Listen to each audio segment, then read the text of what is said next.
जय हिंद दोस्तों, आप देख रहे हैं स्काई एविएटर। आज की इस वीडियो में आपका स्वागत है। छठी पीढ़ी के फाइटर जेट को लेकर दुनिया भर में जो होड़ मची है, उस पर एक भारतीय अधिकारी ने बड़ी बात कही है। भारत के एरोनॉटिकल डेवलपमेंट एजेंसी एडीए के अधिकारी का कहना है कि 6th जनरेशन फाइटर जेट को ओवर हाइप किया जा रहा है। उसका इतना ज़्यादा प्रचार हो रहा है जिसने भारतीय 5.5 जनरेशन के advance medium combat aircraft AMCA को ओवरशैडो कर दिया है। उन्होंने कहा कि अमेरिका और चीन अपने 6th जनरेशन लड़ाकू विमानों का जितना प्रचार कर रहे हैं, असलियत उससे काफ़ी अलग है। अधिकारी का ये भी कहना है कि जो फीचर्स 6th जनरेशन एयरक्राफ्ट को एडवांस बनाते हैं, वो एमका में भी होने वाले हैं।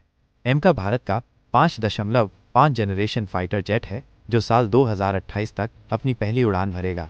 रक्षा मामलों से जुड़ी वेबसाइट idrw.org से एडीए के अधिकारी ने कहा कि एमका में भी वो फीचर्स मिलेंगे जो 6th जनरेशन फाइटर जेट में बताए जा रहे हैं। उन्होंने कहा कि 6th जनरेशन फाइटर जेट के सिलेक्टिव फीचर्स इसमें होंगे। उनका यह भी कहना है कि दूसरे देशों के फाइटर जेट एमका जितने सक्षम और एडवांस नहीं होंगे। उन्होंने कहा कि एमका भारत की महत्वाकांक्षाओं की क्लियर पिक्चर को दिखाता है, जबकि अमेरिका, चीन और यूरोपीय देश अपने 6th जनरेशन एयरक्राफ्ट को लेकर जो बातें कर रहे हैं, वो ज़मीनी स्तर पर नज़र नहीं आती हैं। इससे पता चलता है कि उनकी महत्वाकांक्षाओं और रियलिटी के बीच कितना फ़र्क है। अधिकारी ने कहा कि 6th जनरेशन हथियार विकसित करने के लिए अमेरिका और चीन की चर्चा सबसे ज़्यादा है, जो लंबी दूरी की क्षमताओं का वादा करते हैं, लेकिन वे उस बेंचमार्क पर लड़खड़ाते हुए नजर आ रहे हैं। वो अभी तक functional variable cycle engine VCE का प्रदर्शन नहीं बना सके हैं, जो 6th जनरेशन लड़ाकू विमानों के लिए सबसे ज़्यादा महत्वपूर्ण है। VCE को 6th जनरेशन प्रोपल्शन का अहम हिस्सा माना जाता है, जो हमला करने के लिए हवा के प्रवाह को गतिशीलता के साथ समायोजित करता है। इससे उसकी अटैक रेंज 30% तक बढ़ जाती है और सुपीरियर थर्मल मैनेजमेंट भी कर सकता है। उन्होंने कहा कि अमेरिका और चीन में से कोई भी एक फंक्शनल VCE का प्रदर्शन नहीं कर सका है। उन्होंने कहा कि अमेरिका अब तक XA100 की टेस्टिंग कर रहा है, जबकि चीन तो अपने 5वीं पीढ़ी के J20 के WS-15 इंजन में ही उलझा हुआ है, तो 6th जनरेशन की बात ही छोड़िए। उन्होंने कहा कि ये देश पुराने इंजनों के साथ उड़ान भर रहे हैं। अधिकारी ने कहा कि भारत का 5.5 जनरेशन का लड़ाकू विमान एमका 2028 तक अपनी पहली उड़ान भर लेगा। उनका कहना है कि छठी पीढ़ी के फाइटर जेट के अतिप्रचार ने एमका को ओवरशैडो किया है, जबकि भारत एमका में वो सब फीचर्स होने वाले हैं जो छठी पीढ़ी के फाइटर जेट में होते हैं।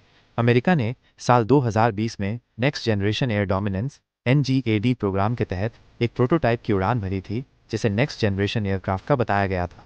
हालांकि उसके इंजन की डिटेल्स अभी तक सामने नहीं आई हैं। उधर चीन के 6th जनरेशन एयरक्राफ्ट की चर्चा पिछले साल तब शुरू हुई थी जब उसने एक उड़ान भरते हुए लड़ाकू विमान का वीडियो जारी किया था जिसमें टेल नहीं थी। इसके बाद चर्चा शुरू हो गई कि वो नेक्स्ट जनरेशन एयरक्राफ्ट तैयार कर रहा है। यूरोपीय देशों में भी 6th जनरेशन एयरक्राफ्ट की होड़ लगी है। ब्रिटेन, फ्रांस, जर्मनी और स्पेन मिलकर इस काम में जुटे हुए हैं। ब्रिटेन के global combat air programme GCAP और Franco German Spanish future combat air system FCAS 6th generation के VCE को मिलकर डेवलप कर रहे हैं। अधिकारी का कहना है कि इन देशों के 6th जनरेशन एयरक्राफ्ट एमका जितने कैपेबल नहीं होंगे। ये न तो 27 टन के साथ उड़ान भरने में सक्षम होंगे और न ये डेटा जोन और AI जैसी क्षमताओं से लैस होंगे, जो पहले से ही हमारे रोड मैप का हिस्सा हैं। फिलहाल आज की इस वीडियो में इतना ही। अगर वीडियो पसंद आई हो तो वीडियो को लाइक और चैनल को सब्सक्राइब जरूर करें। मिलते हैं अगली वीडियो में, तब तक के लिए जय हिंद।